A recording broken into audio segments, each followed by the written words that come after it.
Good afternoon and welcome to Flat Earth United Kingdom with me, Nathan Oakley, and to kick off my short disappearance from the world of Flat Earth YouTube streaming, we're going to have a bit of ODD, a remix by Flatline V.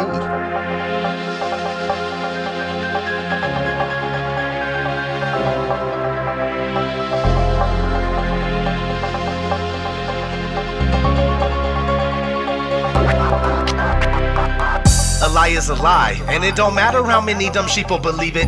And the truth is the truth, hiding right out in plain sight, and still people don't see it. Man, this shit got me heated, and I won't stop till the elite are being defeated. They keep us deceived about everything that we think, and they keep it a secret. What we're taught is not conducive with reality. Big bang, evolution, and there's gravity. I tell the truth and then these motherfuckers laugh at me, telling me the earth is Photoshop because it has to be. Most people accept the deception happily, but what they're doing to us all is a tragedy. God created the heavens and the earth in a verse, but we're living in a limits on the galaxy.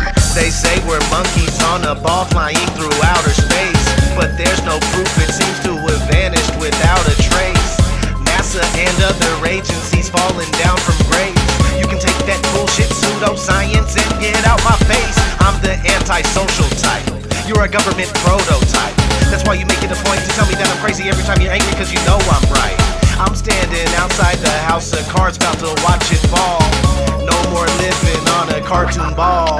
Horizon means horizontal. Indoctrination is awful because you're taught the globe model. Ever since y'all could crawl, we follow rapists and murderers, liars, thieves, and sun worshippers, saying we can't see curvature cause we're all too small. And though it's never been proven, they say we're ripping and shooting. The earth is spinning and moving. Oh no, no, not at all. It's a criminal enterprise where deception intensifies. NASA's got us all living like on a cartoon ball.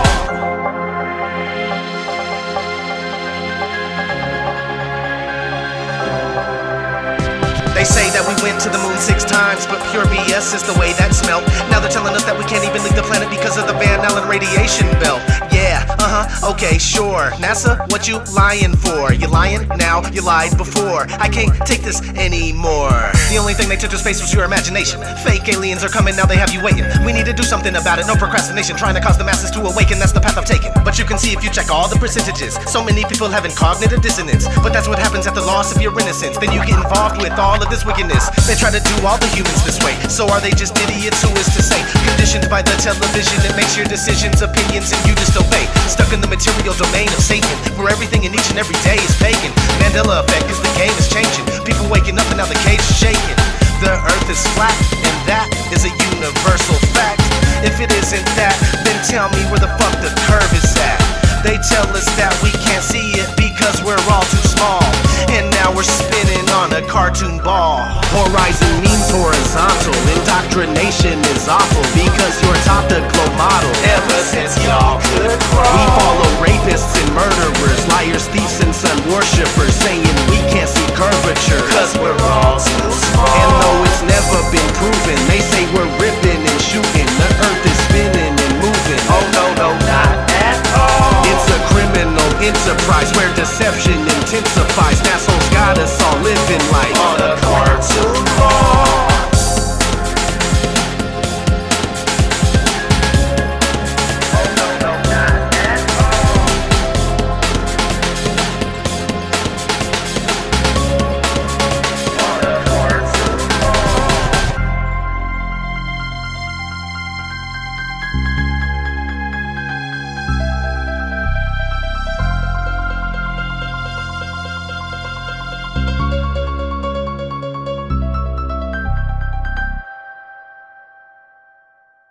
So that was the, let me get this right, Fast V remix of Cartoon Ball.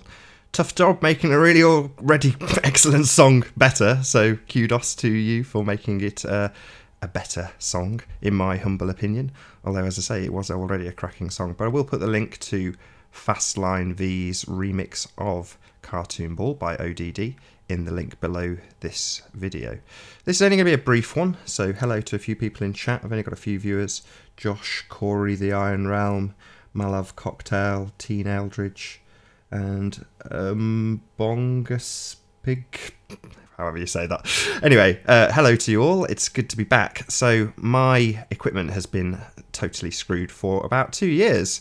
Amazing that it's now fixed to the point where I'm actually hearing things going wrong that aren't actually going wrong at all. It's bizarre. So yesterday, after having my preamplifier back and firing up some music for the first time in several weeks, which was wonderful to actually sit down and just listen to some music. But while I was doing a bit of work, I was still hearing the fault that I could hear from before, even though it wasn't actually there. It's just a psychological thing. I'll have to work my way through it. But as a consequence of not having any equipment and having a total failure on my computer, I've not actually done any live streaming whatsoever. I've not done any adverts for any live streams, done a few video logs, and been fortunate enough to be on lots of other people's shows, mostly in chat. I have actually been on live like we are now on a couple of people's chats, but on the whole I've just been in their chat rooms, which is nice. You know, I'm not concerned too much about arranging for guests if I haven't got any equipment to actually interview them with. That being said, I do have a show lined up, so hopefully I'll check if she's actually got back in touch with me already, but let's have a look. Helena Phoenix, I was actually intending to chat with her quite some time ago. It doesn't look like she has got back in touch. Oh, yes. No, that's me getting in touch with her. So, yeah, hopefully I'll have her on the show, and we'll have to work out the times carefully with her being in Australia so that we're both reasonably compass mentis when we do actually do that show. But, yeah, it should be good. I don't know if she'll be on camera or not. I have kind of pointed her in the direction that I'd hope she would be on camera, and she got back and said no, she'd kind of hoping to keep anonymous at the moment, but that may change. Hopefully she'll be on camera. It'd be nice to have her smiling face. If not, it'll be an audio only interview, and which is cool. You know, I've got various different things that I can do now with OBS. You know, various different transitions that I can go through, you know, that I've set up since losing the computer. So this is like a animated background, if you like, that I can put the chat up on things like that, as I did a second ago. Stick videos up on them so that it looks nice and funky. Let's see if I can just get the chat, or maybe I shouldn't fiddle while I'm actually doing this. Let's just go back to my webcam view rather than doing technical fiddlings while I've got an audience, albeit a small one. So yes, so this is me back on the air basically. This is me with my equipment and new camera. To be fair, the old camera wasn't terrible in daylight. The main problem with the old camera was that it's quite some distance away from where I sit and actually broadcast for reasons of practicality. So the pen, if you want to call it that, the play area that we put our kid in when we need to desperately do something and don't need her chomping on her ankles, is within a few inches of all of the equipment that I use. So as a consequence, I have to mount the camera on a great big boom arm to keep it out of her way. But it means it's some distance away, and if it's a lower resolution camera, which the old one was, when you zoom in using digital zoom as opposed to a lens moving in and out, you get lower quality. So the camera that I've got now, thanks to Anthony Riley for recommending it, is a Logitech Brio, and the sensor is 4K. Not that I'm actually broadcasting with 4K, but it means when I take a couple of steps in zoom, it does actually retain the resolution that is needed. So in this instance on OBS, I believe it's set to 1080, and on Google Hangouts it's set to about 720. But yeah, ultimately speaking, the picture is considerably better. I'm very, very pleased with the camera. Also my mic, which has now been, you know, put on a nice boom, so it's within a couple of inches of where I actually sit and can be nicely swung out of the way easily if I'm not using it, and again kept out of the prying reach of my little toddler who's now strolling around. So that's going to be pretty much it. See if there's anybody else who's joined us. Flat-tastic, hello, how you doing? Blue Tangle Reich mir die Hand. I assume you're German. Hello, pleased to have you here. But yeah, this is basically my announcement that I'm going to be returning. I will put a little edited together advert, if you will, for my show with Helena Phoenix, whenever that may be. Stumbling over my words, stumbled over the intro for this show actually, called it Flat Earth United Kingdom, which it hasn't been called for a long time. That said, the name hasn't really changed. I mean, I dropped the kingdom off the end, but it's still technically exactly the same show. I just prefer the sound of it with just United, even though it gets accused of sounding like a football team. But yeah, the new name of the show, if you will, is Flat Earth United, as opposed to the introduction where I stumbled my way through Flat Earth United Kingdom, which it used to be called. It may well go back, who knows, I might call it Flat Earth UK again. One of the things I am intending to do, mainly because I've seen it done by someone else, is start actually re-uploading some of the interviews that I did a couple of years ago, maybe even some of the video logs. So Critical Thinking Always just played one of my videos, mainly because I shared the link with him and asked him to, but from a couple of years ago, not an interview, a email to Goonhilly Observatory about the lunar rover, just literally a message that I got in touch with them about, purely because somebody on Facebook had said that they had seen the lunar rover with their own two eyes from Goonhilly Observatory. So I got in touch with them and asked them if I could do the same, and they basically explained that the angular resolution of Hubble isn't sufficient to see the lunar rover. Subsequently, no Earth-based telescope will ever be able to see the lunar rover, according to this guy. But he gave me his assurances, this person from Goonhilly Observatory, that of course it is still there. But that video and a few others, mainly the interviews, I will start mirroring on this channel. Why not? As I say, the reason I've decided to do this is because I saw someone else actually mirroring them, which annoyed me, and I asked them to take them down. Not that they did. I haven't got the time or energy to put out copyright strikes. But by the same token, if somebody sees the need to mirror my interview with Math Powerland or the one with Dearth or whatever, which they have been, I may as well be the one to do the same, and steal their idea and do my own material rather than actually stealing other people's, straight after playing an ODD remix by Fast Line V. So yes, as I say, that'll be probably it for this very short and sweet reintroduction, so that people don't forget about you. They do tend to in Flat Earth. You're only as good as your last video, and any bleating hearts out there that are saying that they're leaving and then return a few months later find that there is very little fanfare in Flat Earth. So, the people come and go quite rapidly, as I'm finding. And yeah, if you are around, people will watch your material. If you're not, they won't give you a second thought, because there's 1,001 other people producing material, which is excellent. It is good news, and nice to see that there's lots of people out there producing material on this absolutely fascinating subject. Fascinating subject of Flat Earth. Should I move on to... Yeah, I will. So earlier today I had a little conversation with Anthony Riley about some of the drama that's going on within Flat Earth, and he asked my opinion on some of that drama. And he and I are kind of in agreement on this subject, which is to say that the Earth is flat. That's astonishing. So worrying about who said what to who when it concerns them as individuals is, to me, kind of benign. It's kind of irrelevant and unimportant. Other people may see importance in drama or gossip, some of it about me.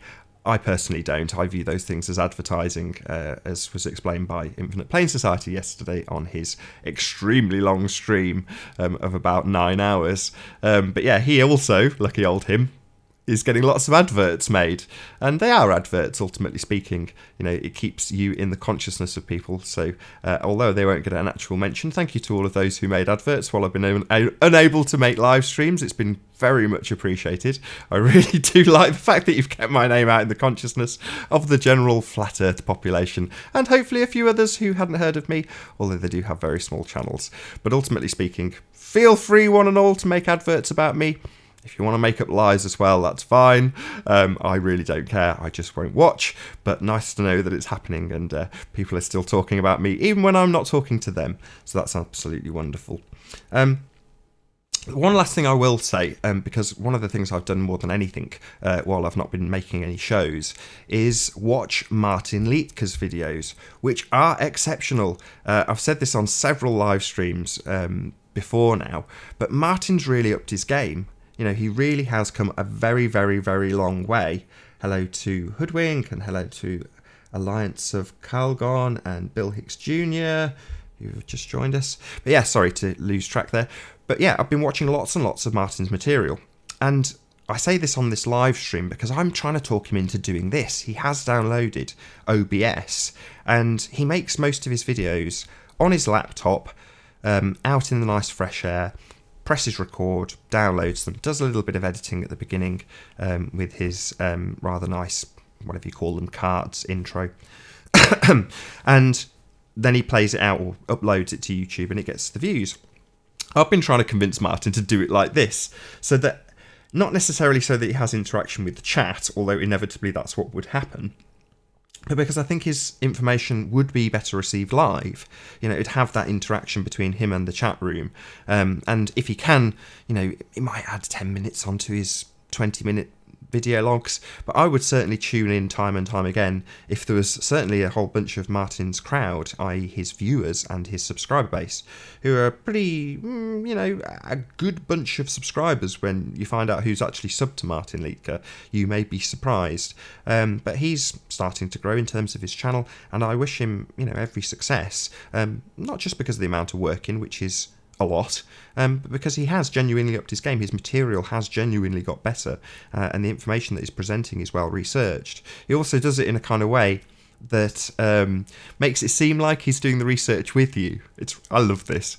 You sort of, at the end of it, feel like you've learned what Martin's clearly spent hours researching, and that's a difficult thing to pull off. There's been other instances, I can't help but say this about Martin, I'm sure he won't mind, where he's kind of moaned that other people are saying the same thing as him, and they're obviously his subscribers who've commented on the video where he's brought up a certain subject.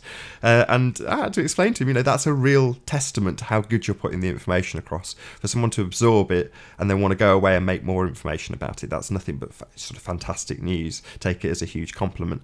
But like any aspiring YouTuber, everyone wants more subs, everyone wants to grow, everyone wants their message to get out to more people, and Martin is no exception in that regard. So yeah, again, as always, I'll subscribe to Martin and continue to plug him as long as I can, because he's such a good videographer and an excellent friend. So it's nice to plug people like Martin and hopefully get their videos looked at, not just the one I played earlier, Flatline V. Not Flatline, sorry, Fastline, I should get that right. Fastline V, and his Cartoon Ball remix, which is superb. Only had about 12 views. And you think that's probably had a huge amount of work. Admittedly, not as much as ODD put into the original, but that's a lot of work to put out, and a couple of hours later have 13 or so views on it. Kind of beggars belief, really, the amount of time and energy that we all put into making this stuff.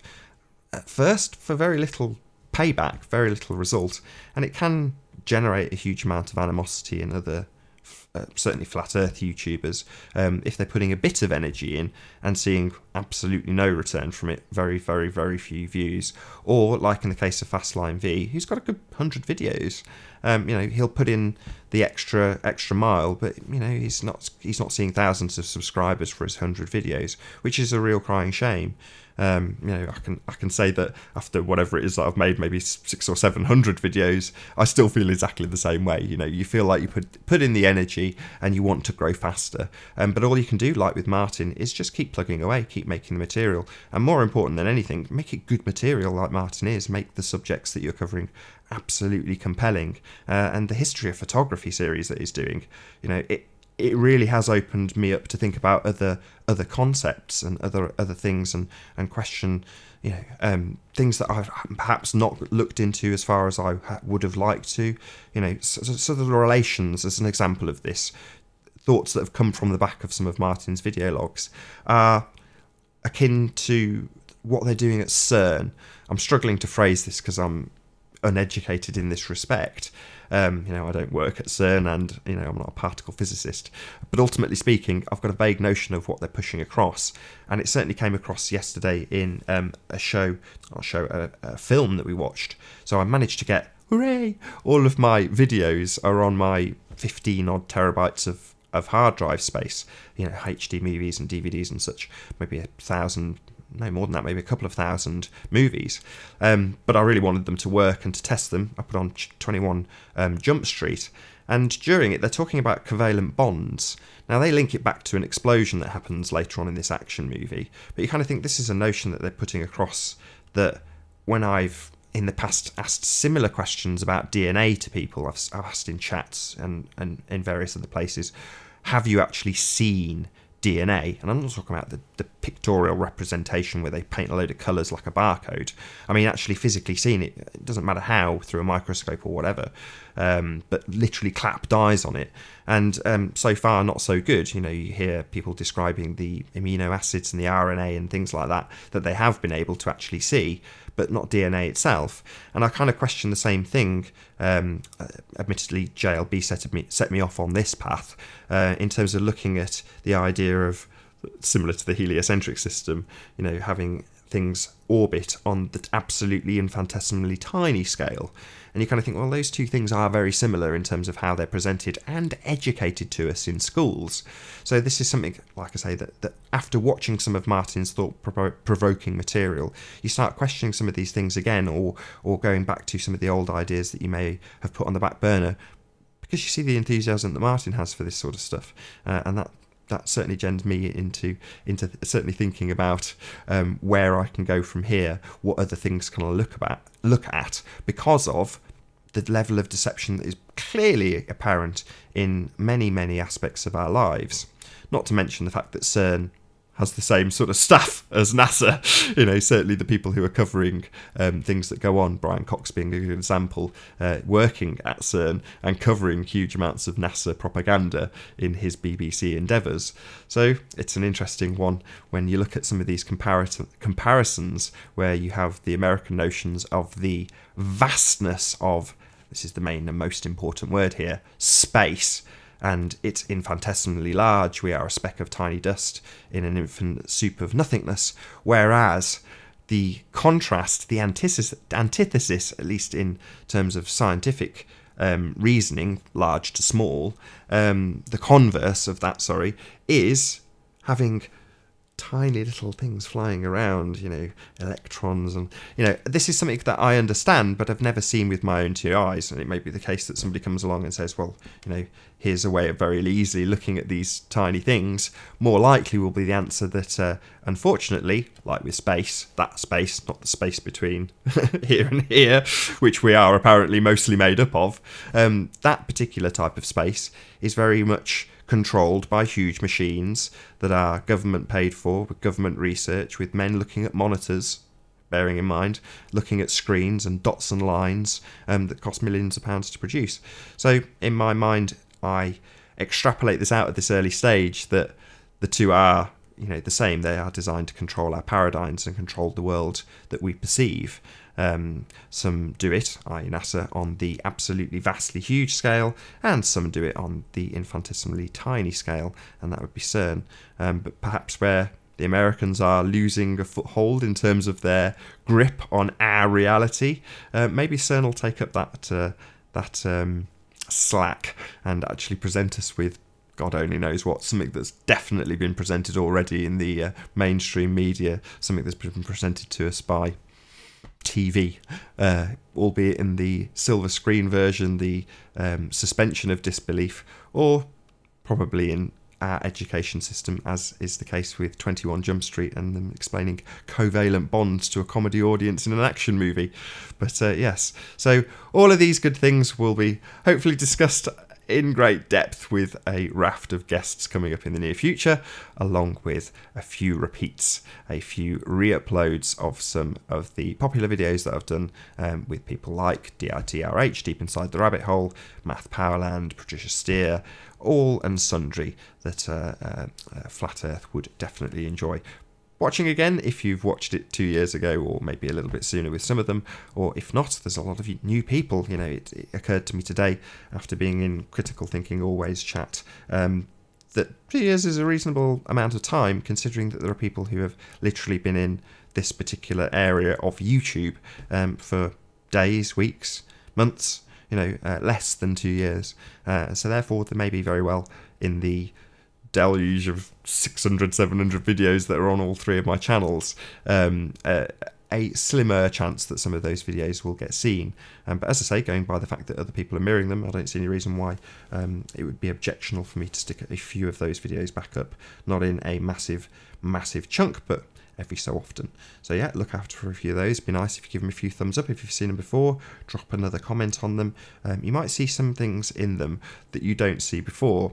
This is kind of leading around to another subject, but certainly the Math Powerland interview that I did with Math, at the time, it blew my mind. You know, a lot of it didn't make any sense to me. It seemed like ramblings of a crazy bonkers man. And this is, with the utmost respect to Math, who is bonkers, let's face it, but in a positive way. Oh, hand sign. So yeah, Math was explaining things that I now understand. So back 2 years ago, when he's kind of got verbal diarrhea and he's firing out stuff left and right during that interview, which got heavily screwed up by YouTube, I hasten to add. But he was firing out ideas that I didn't understand at the time and just therefore thought were crazy by the way they were phrased, but now make total sense. Some of it thanks to people like IPS and Cathexis and other really top quality researchers that are ultimately making all of us smarter if we pay attention to them, actually listen to some of their research. Obviously not take it completely as read, you can add a pinch of salt with some of this information.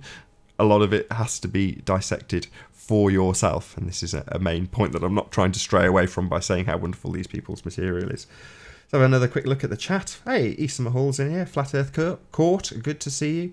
Another one that I've been spending a lot of time in since I've not been on air. So do make sure you subscribe to Isa Mahal's channel, Flat Earth Court, as he does have some excellent shows.